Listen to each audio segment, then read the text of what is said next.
Hello everyone, welcome to concept चमकेगा। आज मैं आप सभी के लिए बहुत ही अच्छा टॉपिक लेके आया हूँ। ये भले ही बहुत छोटा टॉपिक है लेकिन काफ़ी ट्रिकी होता है। बच्चों को क्या है, इसके क्वेश्चन करने में बहुत दिक्कत आती है। और ट्रांसफार्मर का जो वेटेज है वो बहुत ही अच्छा है एक्चुअली, नीट एग्ज़ाम में भी और जेई में भी। ठीक है।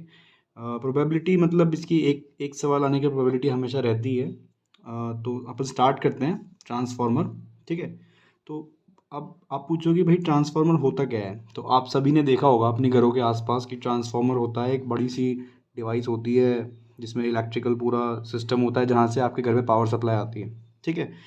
तो ट्रांसफार्मर का काम क्या है, basically it is a static electrical device use to step up और स्टेप डाउन वोल्टेज। ठीक है। क्या है? Static electrical device use to step up और स्टेप डाउन वोल्टेज। अब इसका काम क्या है कि जो भी वोल्टेज हमें गवर्नमेंट की तरफ से प्रोवाइड होती है या जो भी पावर सप्लाई होती है उस वोल्टेज को रेगुलेट करना, क्योंकि जो मेन जहाँ से सप्लाई होती है वो बहुत ही हाई वोल्टेज होता है। ठीक है। तो उतना वोल्टेज हमारे घर के जो अप्लायंसेस है वो सपोर्ट नहीं कर पाते, तो हमें उसको या तो कम करना होता है, और अगर कहीं कम वोल्टेज है तो उसे ज़्यादा करना होता है। तो ये काम किसका होता है? ट्रांसफार्मर का। अब सबसे इम्पॉर्टेंट बात क्या है कि ये यूज़ होता है सिर्फ एसी सर्किट्स में। क्यों? क्योंकि ये सिर्फ काम करता है किसके प्रिंसिपल पे? ईएमआई के प्रिंसिपल पे, जो हमारा म्यूचुअल इंडक्टेंस है और सेल्फ इंडक्टेंस है। ठीक है। इसलिए कभी भी ये डीसी सर्किट पे काम नहीं करता, इसका काम ही एसी सर्किट्स में है। ठीक है। अब इसके भी दो टाइप होते हैं, एक हमारा स्टेप अप और एक स्टेप डाउन ट्रांसफार्मर। ठीक है। अब स्टेप अप ट्रांसफार्मर तुम्हें नाम से ही पता चल रहा होगा क्या कर रहा है ये। बेसिकली हम क्या कर रहे थे? वोल्टेज को रेगुलेट कर रहे थे। क्या कर रहे थे? वोल्टेज को हम रेगुलेट कर रहे थे। ठीक है। तो स्टेप अप हमारा जो ट्रांसफार्मर होगा वो क्या करेगा? वोल्टेज को हाई करेगा। जो हमारा प्राइमरी वोल्टेज है, इसको क्या करेगा? ये हाई वैल्यू पे लेके जाएगा। ठीक है। अब इसकी खास बात क्या है कि इसके जो, अब हमें एक चीज़ आपने देखा होगा कि जो ट्रांसफार्मर होता है उसके जो कोर होते हैं उस पर क्या वाइंडिंग्स होती है, गोल गोल क्या होती है? सर्कुलर वाइंडिंग्स होती है। अब उसे हम क्या बोलते हैं? कॉइल्स। ठीक है।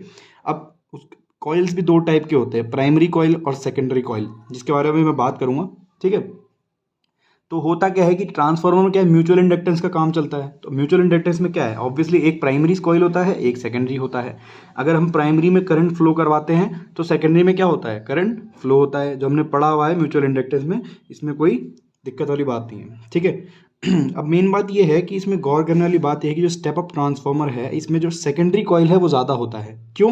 क्योंकि देखो हमने क्या पढ़ा है कि हमें वोल्टेज को हाई करना है, मतलब जो सेकेंडरी सर्किट है उसके अंदर वोल्टेज ज़्यादा होना चाहिए। अगर सेकेंडरी सर्किट में वोल्टेज ज़्यादा करना है तो हमें जो नंबर ऑफ़ टर्न्स है वो भी ज़्यादा करने पड़ेंगे। उसका भी मैं बताऊंगा आप लोगों को आगे फॉर्मूला क्या है।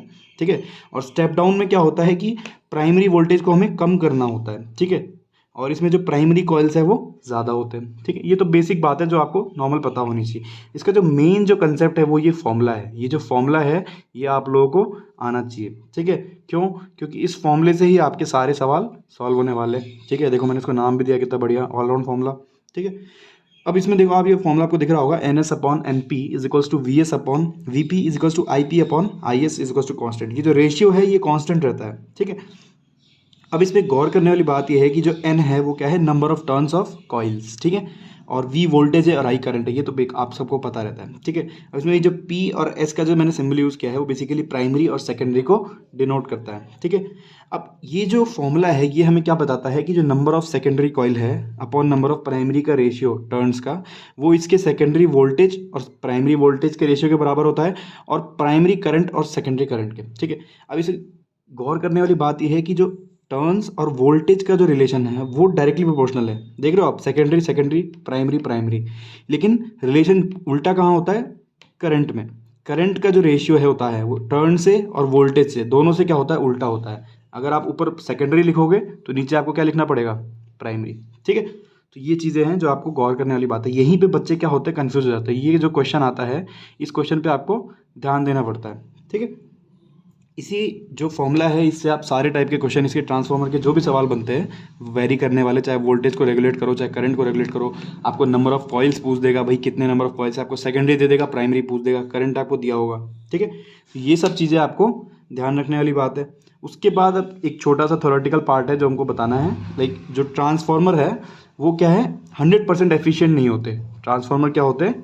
100% एफिशिएंट। भाई कुछ लॉसेस तो हर जगह होते हैं, nothing is perfect, we all know. ठीक है। तो जो लॉसेस जो होते हैं वो 4 टाइप के होते हैं, ठीक है हमारे। एक तो रेजिस्टिव लॉस, एक एडी करंट लॉस, एक हिस्टैरिसीस लॉस और एक फ्लक्स लॉस, ठीक है।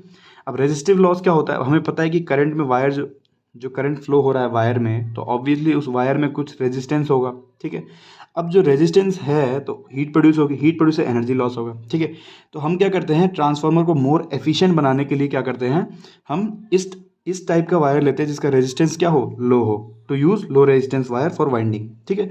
उसके बाद एडी करंट लॉस क्या होता है, एडी करंट क्या है, एक एक्स्ट्रा करंट होता है जो पावर लॉस करता है, ठीक है। एडी करंट बनता है वो आपको जो ईएमआई चैप्टर है उसमें पढ़ाया जाएगा, ठीक है।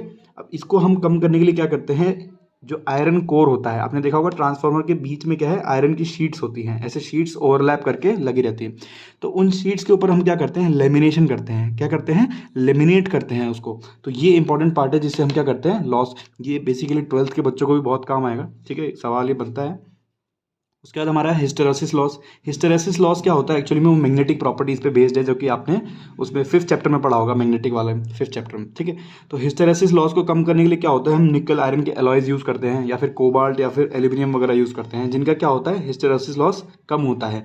It is based on magnetic properties. ये आपको जो 5th चैप्टर है मैग्नेटिज्म वाला, उसमें आपको पढ़ाया जाता है, जो पैरामैग्नेटिक डायमैग्नेटिक, उसके अंदर हिस्टेरेसिस कर्व पढ़ाया जाता है, जिसमें आपको ये ध्यान देना है, ठीक है। तो ये आपका पूरा ट्रांसफार्मर का पार्ट है, ठीक है, जो आपको ध्यान रखना है। बहुत ही अच्छा और छोटा टॉपिक है और इससे सवाल बनने की प्रोबेबिलिटी बहुत ज़्यादा होती है, ठीक है। तो गाइज वीडियो आपको अगर बढ़िया लगा हो, आपको और भी कोई सजेशन देना हो, या तो कुछ भी बताना हो आपको इससे रिलेटेड, या आपको और कोई पर्टिकुलर टॉपिक पे वीडियोस चाहिए, तो आप इसमें कमेंट कर सकते हैं, ठीक है। और प्लीज़ लाइक और सब्सक्राइब जरूर करें और शेयर करना ना भूलें। Thank you.